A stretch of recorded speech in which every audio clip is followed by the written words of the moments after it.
भले ही आपका काम एक जल्लाद का हो, आप फिर भी उसे करुणा के साथ कर सकते हैं।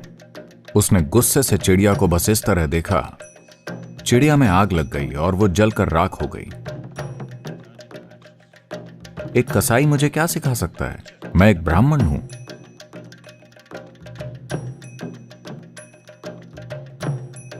मैं एक क्रिमिनल लॉयर हूँ।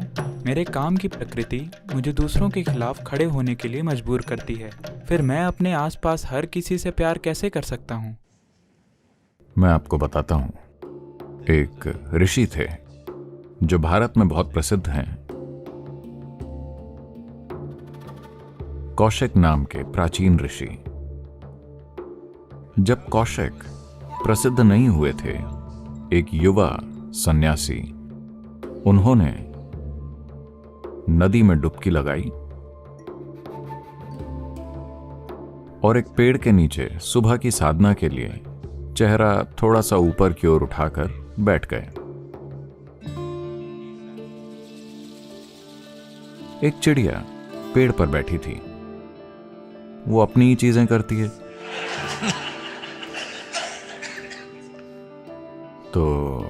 तो ये उसकी गलती नहीं है, गुरुत्वाकर्षण होता है। और वो आकर सीधे उनके चेहरे पर गिरी। ऊपर की ओर उठा चेहरा, ये पेड़ के नीचे बैठने का जोखिम भरा तरीका है।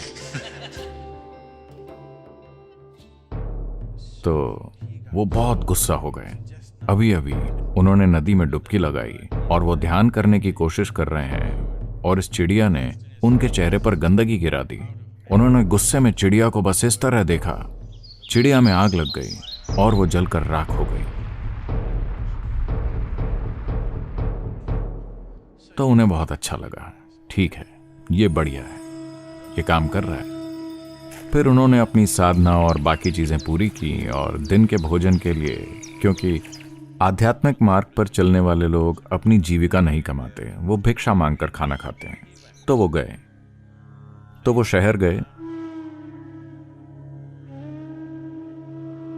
एक घर के सामने खड़े हुए और बोले, भिक्षाम देही। इसका मतलब है मैं भिक्षा लेने आया हूं। आमतौर पर परंपरा में अगर कोई व्यक्ति जो आध्यात्मिक मार्ग पर है आकर भोजन मांगता है, तो चाहे आपके बच्चों ने न खाया हो, सबसे पहले आप उसे भोजन दें, क्योंकि उसका अपना कुछ नहीं है, उसके पास कुछ नहीं है और वो एक उच्च खोज पर है, तो उसे खिलाना जरूरी है। यही संस्कृति है। तो वो बोले, भिक्षाम देही। अंदर से एक महिला की आवाज आई, मैं आ रही हूं, कृपया प्रतीक्षा कीजिए। उन्होंने आवाज ऊंची की और कहा, भिक्षाम देही। क्योंकि आज सुबह ही चिड़िया को उसने उनके आध्यात्मिक प्रक्रिया को थोड़ी हवा दे दी है। वो बोली, कृपया रुकिए, मैं आ रही हूं। उन्होंने आवाज और ऊंची कर दी, भिक्षाम देही। वो चिल्लाए। वो बोली, कृपया कुछ मिनट रुकिए, मैं आ रही हूं। मगर वो चिल्लाते रहे। फिर वो महिला आई और वो चिल्लाए, तुम्हारी हिम्मत कैसे हुई मुझे इस तरह इंतजार करवाने की? मैं एक सन्यासी हूं, तुम मुझसे इस तरह इंतजार कैसे करवा सकती हो? और वो उसको घूरने लगे। वो बोली, मुझे घूरिए मत, मैं कोई छोटी चिड़िया नहीं हूं। तो तब वो, क्योंकि वो घटना आज सुबह ही हुई थी, ये अभी अखबारों में नहीं छपा है, और उन दिनों कोई ट्वीट भी नहीं कर सकता था चिड़ियों के अलावा, और वो चिड़िया मर चुकी है।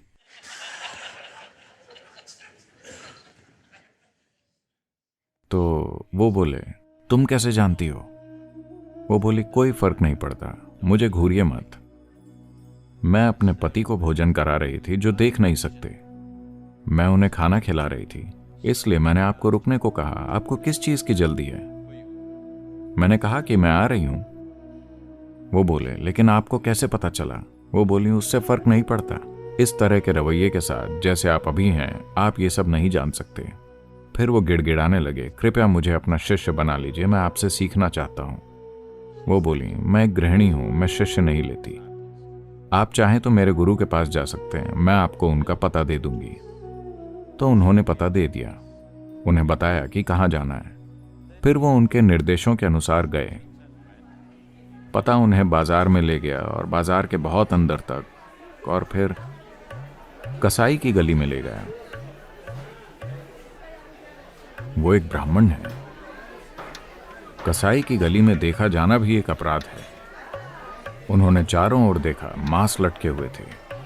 उन्होंने सोचा शायद कोई गलती है, मगर पता सही था। उन्होंने पूछा, लोगों ने इस दिशा में इशारा किया और वो चले गए। फिर उन्होंने पूछताछ की। लोगों ने कहा, अच्छा ये आदमी वहां है, और उसके ऊपर हर जगह खून के छींटे थे और वो मांस काट रहा था। उन्होंने सोचा जरूर कोई गलती हुई होगी, ये नहीं हो सकता। चाहे ये सच भी हो, मैं एक कसाई से नहीं सीख सकता। एक कसाई मुझे क्या सिखा सकता है? मैं एक ब्राह्मण हूं। वो मुड़ने ही वाले थे कि कसाई ने उन्हें नाम से बुलाया और कहा, आइए, मैं जानता हूं कि उसने आपको भेजा है। अब वो जाकर वहां खड़े हो गए। ये सारा खून और मांस उनसे सहन नहीं हो रहा था, मगर वो बस हैरान होकर वहां खड़े रहे। जब वो वहां गए, वो महिला चिड़िया के बारे में जानती थी। वो यहाँ आए, इस आदमी को पहले से पता है कि उस महिला ने उन्हें भेजा है। वो इंतजार करने लगे। कसाई ने कहा, थोड़ा रुकिए, मैं बस ये काम पूरा कर लूं, फिर मैं आकर आपसे मिलूंगा। वो बस वहां खड़े रहे। फिर उन्होंने अपना काम पूरा किया, सब बंद किया और फिर चलने लगे। वो उससे 3 फीट की दूरी बनाकर चलने लगे, क्योंकि एक कसाई के बगल में चलना, असल में उन्होंने उसे मांस काटते देखा था। फिर कसाई ने उनसे बात की। वो बोला, आओ मैं आपको अपने घर ले चलता हूं, हम वहां बात करेंगे। वो उसके साथ चले गए। उसने उन्हें बैठाया और अंदर गया।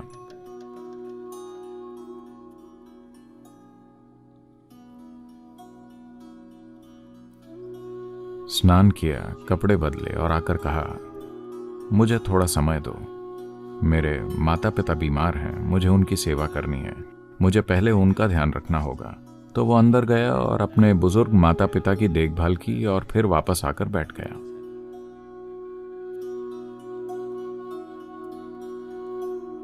फिर उन्होंने पूछा, मैं जानना चाहता हूं कि आप जो जानते हैं उसे कैसे जाना जाता है। सुबह वो महिला चिड़िया के बारे में जानती थी। मेरे आने से पहले ही आप मेरे बारे में जानते हैं, ये कैसे हुआ? मैं ये जानना चाहता हूं। वो बोले, बस किसी चीज का ध्यान पूरी भागीदारी के साथ रखना सीखो। कोई चीज, कोई फर्क नहीं पड़ता कि वो क्या है।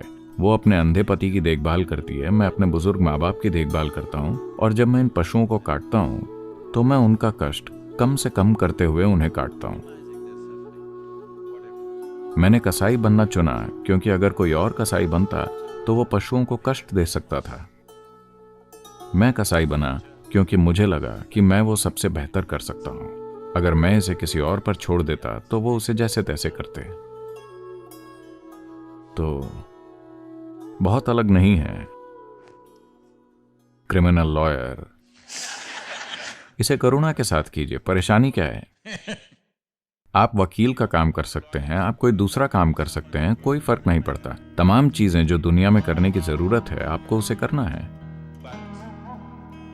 मगर मूल रूप से अगर आप देखते हैं कि मैं सिर्फ जीवन हूं, जीवन बाकी हर चीज के साथ स्पंदित होगा। प्यार कोई नीति नहीं है, ये एक अनुभव है। आप उसे एक नीति बनाने की कोशिश कर रहे हैं।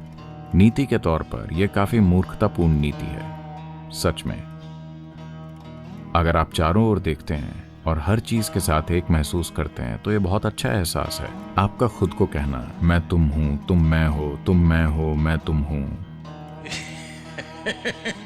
ये एकदम अलग बकवास की तरफ ले जाता है।